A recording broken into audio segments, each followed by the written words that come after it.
ಎಲ್ರಿಗೂ ನಮಸ್ಕಾರ. ಉತ್ತರ ಕನ್ನಡ ಜಿಲ್ಲೆಯ ಸಿದ್ದಾಪುರ ತಾಲೂಕಿನ ಮಲೆನಾಡಿನ ಒಂದು ವಿಶಿಷ್ಟ ಆಚರಣೆ ಬಗ್ಗೆ ನಾನು ನಿಮಗೆ ಹೇಳ್ತಾ ಇದ್ದೀನಿ.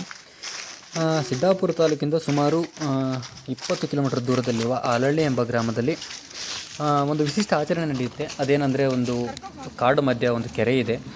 ಆ ಕೆರೆಯಲ್ಲಿ ಒಂದು ರತ್ನಮ್ಮ ಅನ್ನೋ ಒಂದು ತಾಯಿ ಅಂದರೆ ದೇವರಿದೆ. ಈ ನೋಡಿ, ಈ ಕೆರೆ ಕಾಣ್ತಿದೆಯಲ್ಲ ಕಾಡು ಮಧ್ಯ, ಈ ಕಾಡು ಮಧ್ಯ ಕೆರೆ ಇದೆ. ಅದ್ರ ಪಕ್ಕನೇ ಒಂದು ದೇವರನ್ನು ಪ್ರತಿಷ್ಠಾಪನೆ ಮಾಡಿ ಊರಿನ ಜನರೆಲ್ಲ ಸೇರಿ ಅದಕ್ಕೆ ವಿಶಿಷ್ಟವಾದ ಪೂಜೆಯನ್ನು ಮಾಡ್ತಾರೆ. ನೈವೇದ್ಯದ ಥರ ಒಂದು ಬಾಳೆಕೊನೆಯನ್ನು ತಂದು ಆ ಬಾಳೆಕೊನೆಯನ್ನು ದೇವ್ರ ಹತ್ರ ಇಟ್ಟು ಅದಕ್ಕೆ ಪೂಜೆಯನ್ನು ಸಲ್ಲಿಸ್ತಾರೆ ಆ ದೇವರಿಗೆ.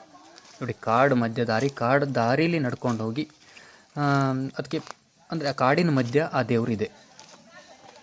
ಆ ಕೆರೆಯ ವಿಶಿಷ್ಟ ಏನಂದರೆ, ಅದರಲ್ಲಿ ತುಂಬ ಮೀನುಗಳಿವೆ. ಆದರೆ ಆ ಮೀನನ್ನು ಯಾರೂ ಹಿಡಿಯೋದಿಲ್ಲ. ಹಿಡಿದ್ರೆ ಏನಾದರೂ ಊರಿಗೆ ಏನಾದರೂ ತೊಂದರೆ ಆಗುತ್ತೆ ಅನ್ನೋ ಒಂದು ಅಪವಾದ ಕೂಡ ಇದೆ. ಅದರಲ್ಲಿ ವಿಶಿಷ್ಟ ಆಚರಣೆ ಇದು ಮಲೆನಾಡಿನ ಒಂದು ಭಾಗದಲ್ಲಿ. ನೋಡಿ, ಎಷ್ಟು ಜನ ಸೇರಿದ್ದಾರೆ.